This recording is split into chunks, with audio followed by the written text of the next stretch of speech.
Estamos no começo de 1915.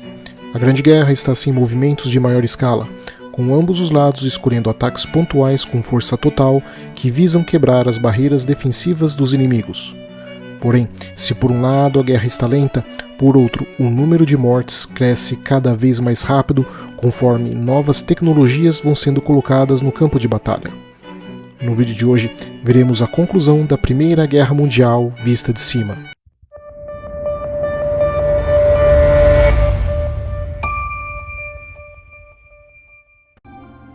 A partir do meio de 1915, em junho, ataques coordenados entre alemães e austro-húngaros finalmente irão romper as defesas russas. Agora, após uma sucessão de batalhas, as forças do Império Russo estão sendo empurradas cada vez mais em direção ao leste. O Império Russo simplesmente não consegue manter as suas tropas abastecidas, faltando não apenas coisas essenciais como armas e munição para os soldados, como até mesmo itens básicos e irrisórios como botas, casacos e remédios. Em várias ocasiões, soldados russos são obrigados a lutar descalços e famintos. Porém, o avanço austro-húngaro é atrapalhado quando o Reino da Itália ataca através do rio Isonzo, em 23 de julho. Apesar dos soldados italianos terem sido repelidos, as forças austro-húngaras precisam realocar soldados que não possuem em quantidade suficiente para a frente de guerra italiana, fato que alivia um pouco a pressão sobre os russos. Em 25 de setembro é iniciada a Grande Ofensiva de Outono, com uma série de ataques pesados e coordenados entre britânicos e franceses no fronte ocidental, resultando na Segunda Batalha de Champagne, Terceira Batalha de Artois e Batalha de Loos, utilizando maciços ataques de artilharia pesada e ataques com armas químicas. Porém, os ganhos dos aliados novamente é pequeno demais dado o tamanho da operação, e após um mês e meio de combate, o único resultado visível é a perda de 192 mil soldados franceses, 57 mil britânicos e 147 mil soldados alemães. Em outubro, os aliados desembarcam mais tropas próximo do território otomano, dessa vez em Salônica, na Grécia, tentando estabelecer conexão com os sérvios ao norte. Contudo, a Bulgária, poucos dias depois, decide entrar na guerra ao lado das potências centrais, e que, coordenando ataques com a Alemanha e Império Austro-Húngaro, conseguem finalmente ocupar a Sérvia. Os remanescentes do exército sérvio evacuam em direção à Albânia de forma desesperada. Com a guerra, 1 em cada 3 soldados sérvios foram mortos. Essa é a taxa de letalidade mais alta da guerra. No atual Iraque, o avanço britânico é finalmente bloqueado pelo Império Turco Otomano em 22 de novembro. E em 18 de dezembro, as forças aliadas finalmente decidem pela retirada de Galípoli. Se por um lado essa operação militar é considerada um dos maiores fiascos da história militar, por outro, a evacuação dos soldados aliados é extremamente bem sucedida, e nenhum soldado é morto ou deixado para trás durante a retirada. Em 1916, a guerra ainda tida como travada parece começar a mudar, após importantes ganhos para ambos os lados.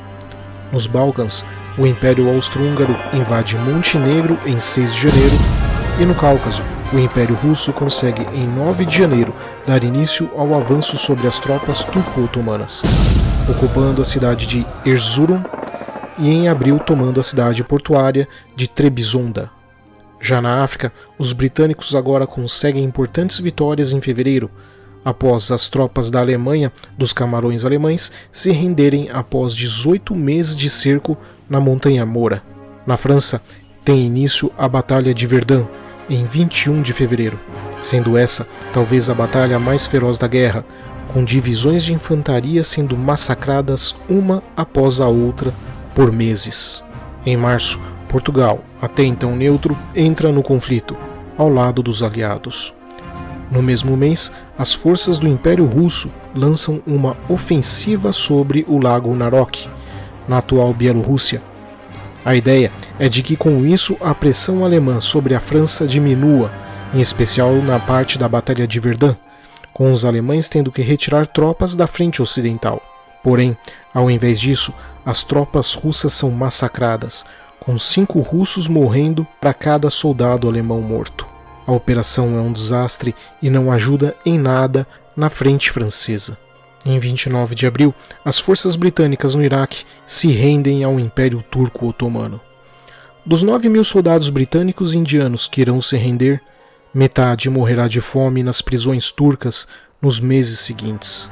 Na Cordilheira dos Alpes, as forças austro-húngaras vão lançar um ataque surpresa contra os italianos na Batalha de Asiago, e desorientados e despreparados começam a evacuar a região. Agora, o norte da Itália está em risco e se as potências centrais capturarem a região, poderão abrir um novo fronte de guerra com a França a partir do sul. Entretanto, para a surpresa das potências centrais, as forças russas, lideradas pelo general Alexei Brusilov, em 4 de junho, iniciam uma série de avanços no fronte oriental, avançando em algumas regiões quase 100 quilômetros dentro do território do Império Austro-Húngaro, o que obriga os alemães e austro-húngaros a retirarem tropas do fronte ocidental. Porém, há outro enorme custo humano. O avanço que irá acabar no fim de setembro custará ao Império Russo quase 450.000 soldados mortos e 500.000 feridos gravemente. Percebendo a insuficiência no teatro de operações do Oriente Médio, britânicos e franceses irão tentar ganhar o apoio dos povos árabes, prometendo a independência e a formação de um Estado árabe após a guerra. Porém, em segredo, eles assinam entre si o Acordo Sykes-Picot, que irá dividir o Oriente Médio em áreas de controle britânicas e francesas.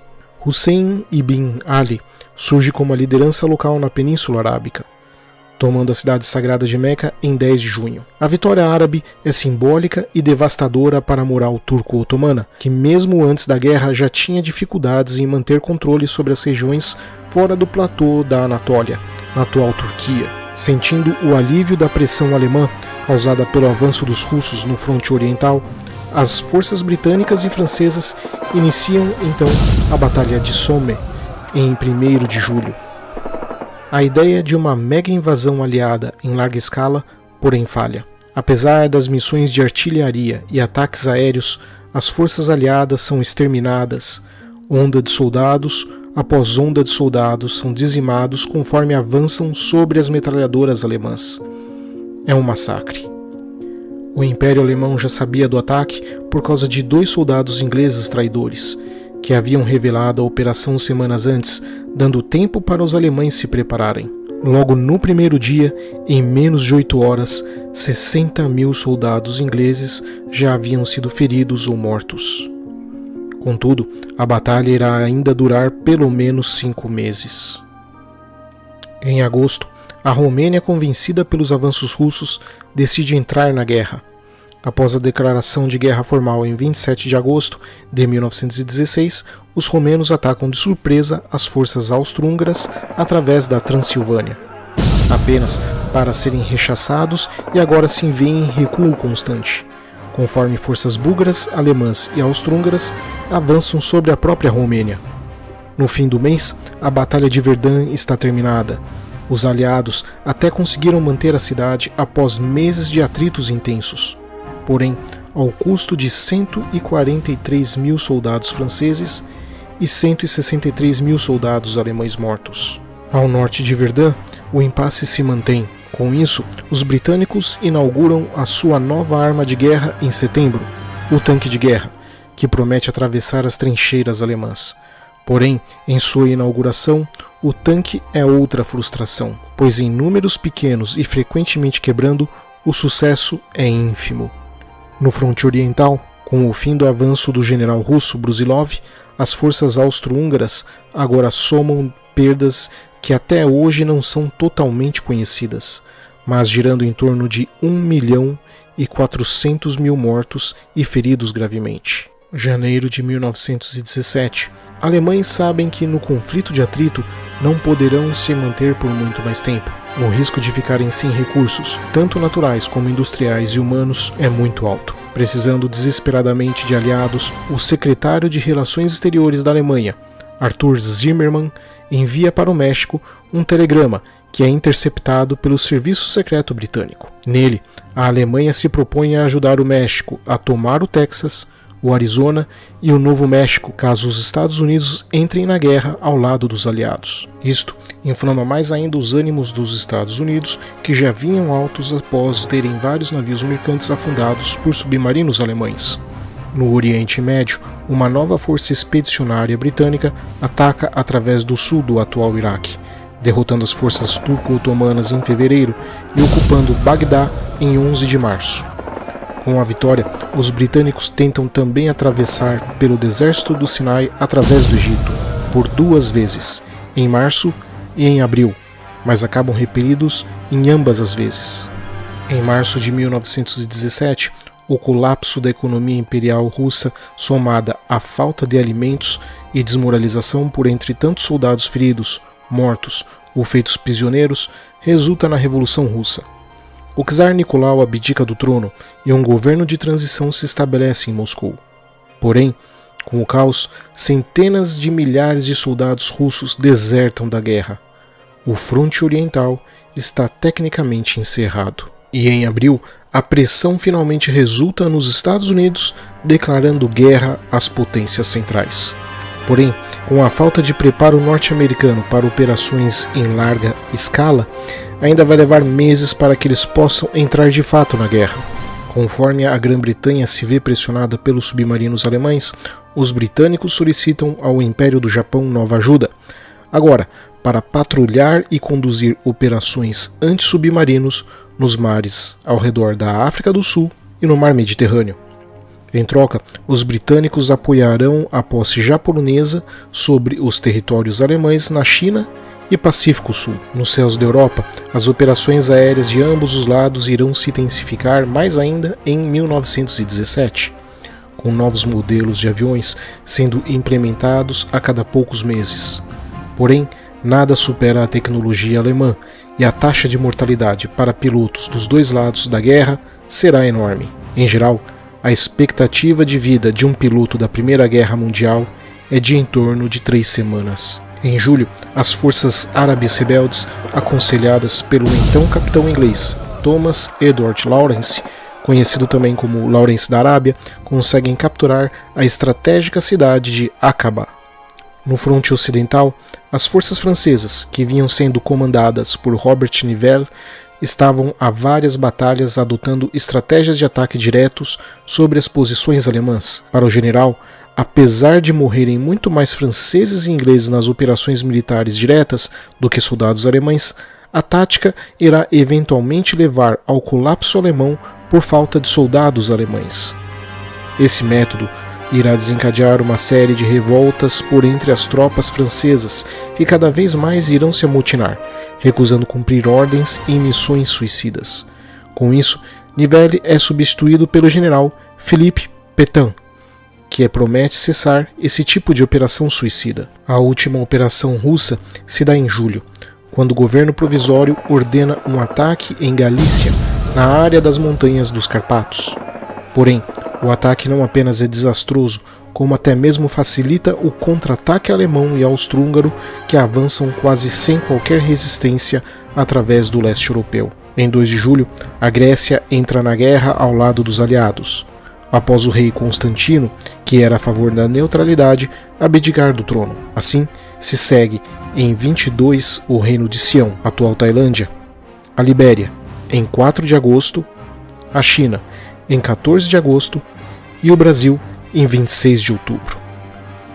Finalmente, em outubro, na terceira tentativa, as forças britânicas conseguem vencer na região do Sinai, tendo agora acesso à Palestina e, semanas depois, a Jerusalém. A vitória, porém, mal dá tempo de ser comemorada na Inglaterra, pois, ao fim do mês, forças alemãs e austro-húngaras conseguem quebrar as linhas defensivas italianas. Retirando tropas do fronte oriental devido à inexistência de uma força russa, os impérios centrais puderam pressionar com mais força a Itália. E agora, tropas inglesas e francesas precisam ser retiradas do fronte ocidental para serem realocadas no norte da Itália.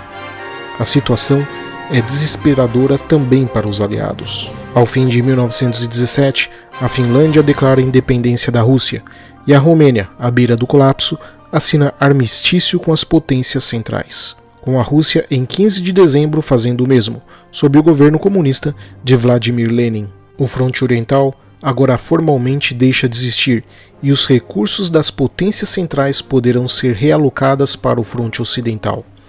A Alemanha sabe que possui pouco tempo para nocautear a França. Do contrário, os Estados Unidos, um novo e pesado jogador que está descansado, chegará e a guerra poderá ser o fim do Império Alemão. Ao início de 1918, o governo bolchevique assina um tratado de paz com as potências centrais, cedendo uma enorme parte do leste europeu. Os alemães, agora focados em uma única direção, apostam sua última jogada ao fim de março. Conseguindo empurrar as forças britânicas, os alemães só são barrados em Amiens. Mais ao norte, o outro avanço alemão, em direção a Calais, também é bloqueado. Mas, ao sul, as forças alemãs parecem ter sucesso, conseguindo avançar com relativa facilidade até o rio Marne, onde pela primeira vez se deparam com um reforço de 1 milhão de soldados dos Estados Unidos. O ataque alemão fracassara em 15 de julho, custando 600 mil soldados alemães mortos e feridos. Com as forças alemãs desordenadas em território recém-conquistado, o contra-ataque aliado se dá de forma rápida e fácil, recuperando em poucos dias o território perdido. Por todo o fronte, soldados alemães desertam e são feitos prisioneiros, fazendo com que as forças aliadas consigam avançar quase que impunemente. Os aliados finalmente conseguem atravessar as linhas das trincheiras originais alemãs e chegam na fronteira da Alemanha. Nos Balcãs, os aliados conseguem romper as defesas búlgaras e austro-húngaras na Sérvia, e em poucos dias depois o governo búlgaro se rende. No Oriente Médio, as forças britânicas avançam sobre a atual Síria, capturando Damasco e a rico Alepo em outubro. E no fim do mês, o Império Turco-Otomano assina o armistício. O Império Alemão, para evitar perder a sua integridade territorial, decide então se render. A Grande Guerra acabou. As potências aliadas agora obrigam aos derrotados uma série de imposições e desenharão o novo mapa-mundi no Tratado de Versalhes. O mundo como conhecemos hoje finalmente vai tomando forma. Para os europeus, esta guerra foi tão devastadora que teria sido a guerra que acabou com todas as guerras. Mal sabem eles que estão presenciando o fim de sua era. Agora que a maior potência do mundo não é europeia, os seus domínios na Ásia são contestados por uma força local e a Alemanha será condicionada a artigos abusivos que irão atormentar a população alemã pelas próximas décadas, o fim da era eurocêntrica finalmente começara. E a guerra que deveria acabar com todas as guerras, na verdade, é apenas o começo de um século que será o mais violento da história. Obrigado a todos, espero que tenham gostado dos vídeos e não se esqueça de se inscrever e compartilhar o vídeo com seus amigos. Abraços e até a próxima.